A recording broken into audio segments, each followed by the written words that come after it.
Today in the studio we have Vijay Valecha, if I pronounced your name properly, Chief Market Analyst at Century Financial Brokers. Vijay, how are we doing today? I'm doing good. How are you, Abdul? All good. I hope you've got, all of you listeners have got your cup of Karak chai. We'll still be preparing a cup of Karak chai for Vijay over here as we get into this conversation and discussing all things currencies. So, Mr. Vijay, can you tell me about what's happening out there to explain to our listeners about the recent developments? Is it a time for worries, or what's happening out there at the moment with the Indian rupees? I wouldn't say it's a time to worry for NRIs. I think it's pretty much a mixed bag of listeners we would be having out there right now. The people who have invested earlier in their countries would have some issues, and the people who aren't interested, I think they are very happy with the 15% gain in their AED prices. Right. So now, does this mean that you've got a bit of a pay rise now? Could you view it as that at the moment, as an NRI living here? Well, I would say that there are always two ways to look at it. It depends on the situation you are in right now. So everybody's in a different situation. They have to just look at the way they have to, invest their money in the markets right now. Okay, so what's making this changes? Is it monetary policies affecting it? What developments are we seeing with the Indian market at the moment? A lot of developments at the same time. I mean, just like you said, the elections are coming up.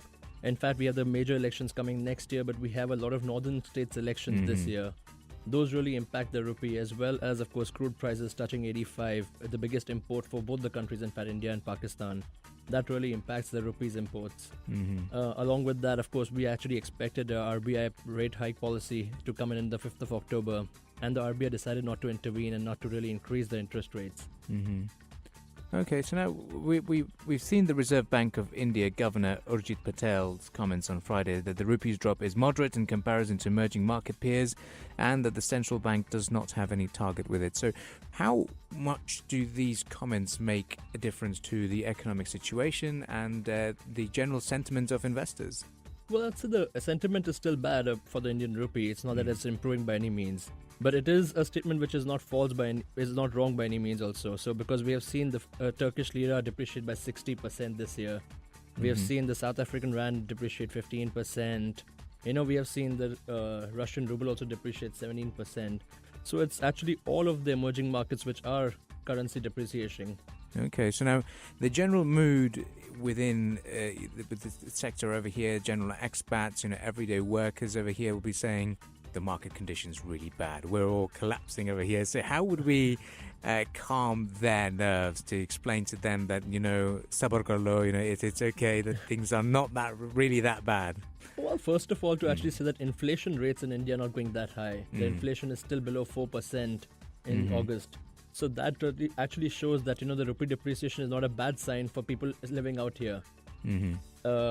More importantly, everybody who is sitting here has got an increment of 15% this year without actually doing anything for it. Exactly, yeah.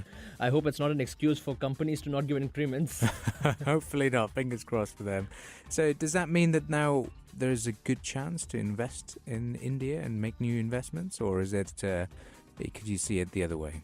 I would say that this is actually a good opportunity for two reasons. One, the rupee depreciation, as well as we have seen the Nifty coming down. In fact, we have seen the global markets taking a breather just in the last 1 week. We have seen corrections in almost all across the world.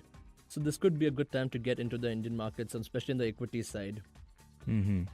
Okay, so lots of interesting talks about that. So now, looking at exports now, what does that make the competitiveness of Indian exports internationally? Is that something that has affected it at all, or where are we going with that? So the exports have definitely been impacted. I mean, we have seen stocks like TCS, which is one of India's biggest exporters, IT.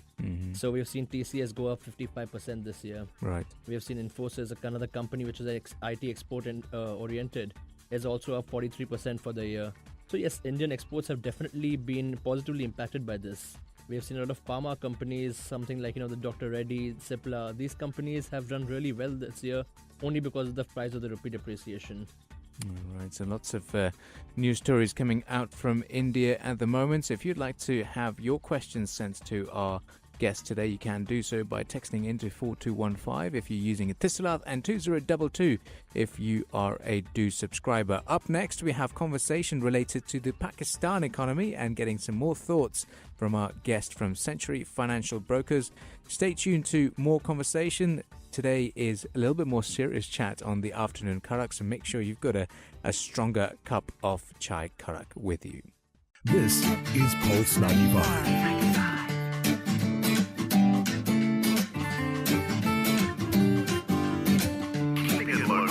All day, every day. This is Pulse 95. Pulse 95. It's Afternoon Karak with Abdul Karim. Highlighting sports, business, careers, and sharing success stories of the UAE. Pulse 95. Hello and welcome back. This is the Afternoon Karak show. Hope you've all got your cup of tea lined up as we are into some more serious conversations about the developments in India and Pakistan with the economic situation there. We just had a chat about Indian markets with Mr. Vijay Valecha, Chief Market Analyst at Century Financial Brokers. Now we're going to be talking stories developing from Pakistan. Over in Pakistan, we're witnessing the country's fifth devaluation since December, taking rupee losses to about 26%. The rupee tumbled to about 134 rupees for a dollar. A soaring foreign debt in the face of rising current economic deficits and falling foreign currency reserves have made Pakistan dependent on foreign capital flows.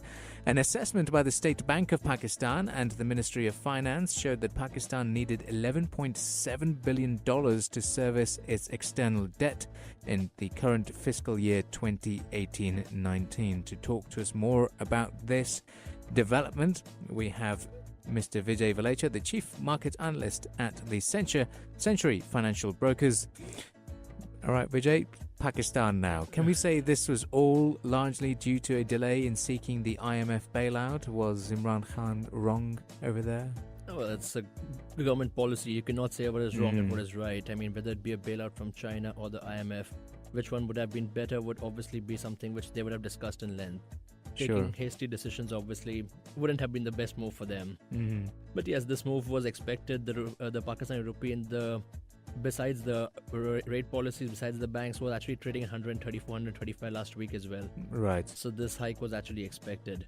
Okay. So where are we going to see this dollar? Some investors are saying the rupees might go down to 140 now, or what can we see? What developments are we seeing at the moment? So something like a 140 for the PKR is something which is we see in the next 1 month itself. Oh, right. Okay. Yes, actually this 11.7 billion is just the start. It's just the tip of the iceberg.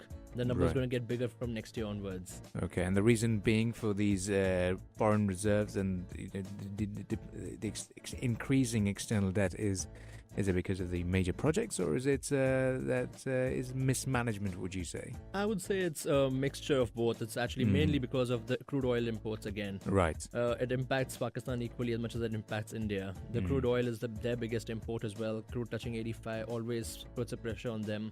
Also, they have a lot of new projects coming up in infrastructure, which could be great for the long term. For the short term, would definitely have some pain.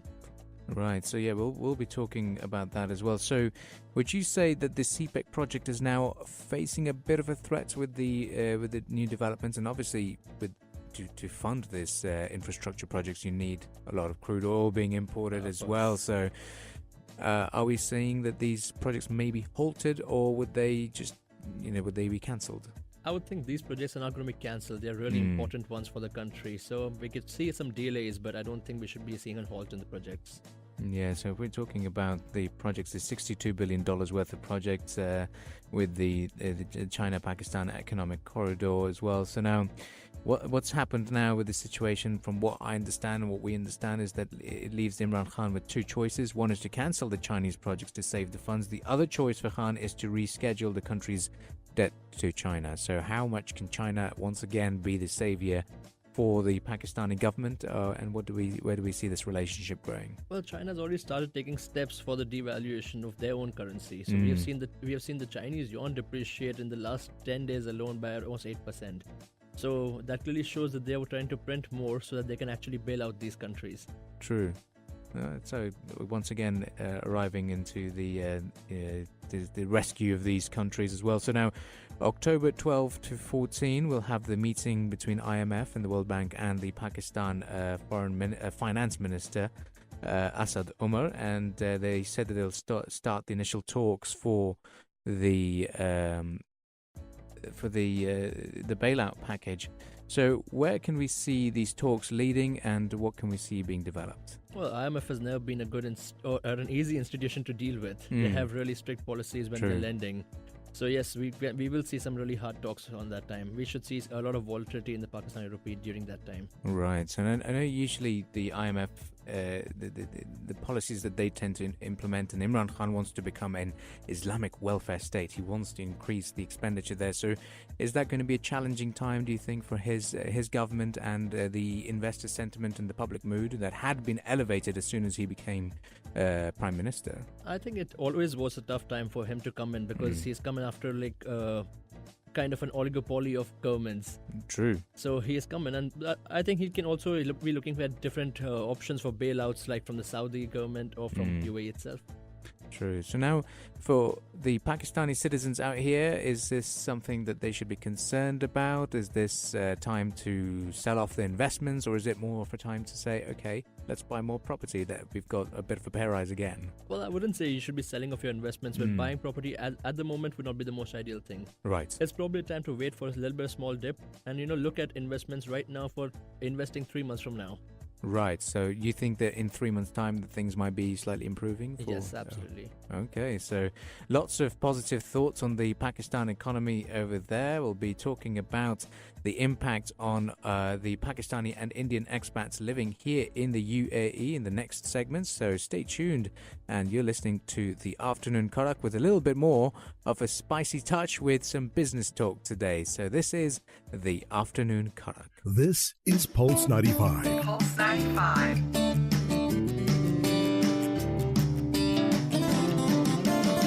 It's a Shasha story. This is Pulse 95. It's Afternoon Karak with Abdul Karim. Pulse 95. Hello and welcome back to another segment of the Afternoon Karak. Today we were talking a lot about finances, the monetary policies in India and Pakistan, and the economic situation there based on how the market has been fluctuating. CPEC, is it under threat or not? India looking ahead to the elections. Now we have Mr. Vijay from Century Financial Brokers, who's been calming our nerves to an extent to help us out and ease the pressure on us to understand and give us a bit more of an understanding of what is really going on in India and Pakistan. So, Mr. Vijay, off air we just discussed this a little bit. Now, this is normal that we have about 20% of currency fluctuation whenever there's elections going on. So if you can talk to me about what's been the trend and what have we been seeing with India and Pakistan both performing?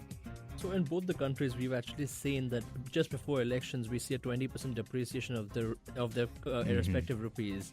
It's been the case in the last 4 elections. So this move of the Indian rupee this year was not really a surprise. True. Okay. So now, who's most affected by this? Now, an everyday resident out here, an NRI and an overseas Pakistani would be thinking, okay, I've got a bit of a pay rise now. Maybe it's not too bad. Let's keep our fingers crossed and hope that things will improve. But there is a certain segment that might be losing out the most. It's not actually very bad. The idea is, yes, most of us do actually have a lot, more than 50% of our investments because our real estate lies back home most likely. People have fixed deposits back home. So yes, everybody is invested in their home country to quite an extent. But we have to realize that our income still comes in the AED. So that becomes a very good future benefit for us as well, for NRIs living over here. The truth, and those making and looking at investments and real estate markets back home. But now here comes the crunch question. We do know that the crude oil went up to $85 a barrel today, but it can go for a lot more now. The prices could touch over $100 a barrel. Correct. So we're actually expecting a bit of a correction from 86 levels, probably down to 76, 77 levels. But then overall, till probably March next year, before Saudi actually releases the Aramco dates, the IPO dates, we should be seeing oil at probably $100 a barrel. Oh wow, $100 a barrel. So that's going to have more of an impact. So at the moment, we can say that the currency fluctuations that we're seeing in India and Pakistan may stabilize for the time being, and then after that, things could take a little bit of a toll. Yeah, absolutely. Wow. Okay. So if you've got any of your thoughts coming in, please do text us down at 4215 on Etisalat and 2022 to share your thoughts. Now, I've got an interesting text earlier today. Now, someone who's an economics student wants to become a chief market analyst. What career path should they be choosing? Subjects, and they are approaching the university now. They're graduating from their high school. What comes next for them to be as clever as you are, Vijay, over here? Well, most people actually go through the same education path, which is doing the MBA. True. Is something honestly I wouldn't recommend. No. It doesn't teach you anything about finance or economics. True. Okay. It's more important to do courses like the CFA, FRM, CMT. So this goes out to all you students out there at the American University of Sharjah and University of Sharjah pursuing their business qualifications over there. So to get into this market, do you think this is for the parents out there thinking, okay, are my children pursuing this career well? Is this a long-term growth over here? And what opportunities there could be if they were to do an MBA and CFA, as you rightly put it? Well, I would highly recommend a career in the financial field, because I think that UAE is the financial hub of the Middle East. And I think this industry is ever growing. It's not going to be coming to a halt, or we're not going to see any lack of companies or jobs in the future. In fact, investor education is something which is growing really big in this country. So I really think that this is a good career path to get into.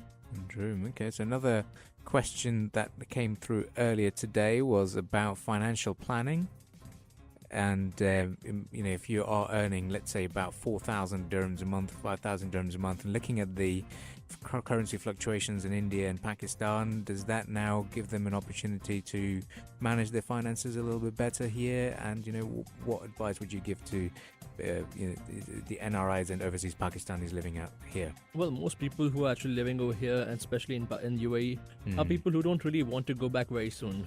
I mean, it's a brilliant place to live in, so I think people want to continue living for a very long term here. So I would suggest that most people generally keep their investments in a very bulk manner back home, which they should ideally be investing in the US dollars as well. Okay, so the investments in different currencies also is an area that definitely recommended. Definitely recommended for sure. So now we've had plenty of insightful discussions today, and I hope that your nerves must have been calmed after our discussion with Vijay today. So that is it for Mr. Vijay, and thank you for joining us today. We'll have plenty more stories to share on the Afternoon Karak show, so do stay tuned. And thank you for joining us today, Mr. Vijay. It was a pleasure to have you here. Thank you so much. It was a pleasure to be here.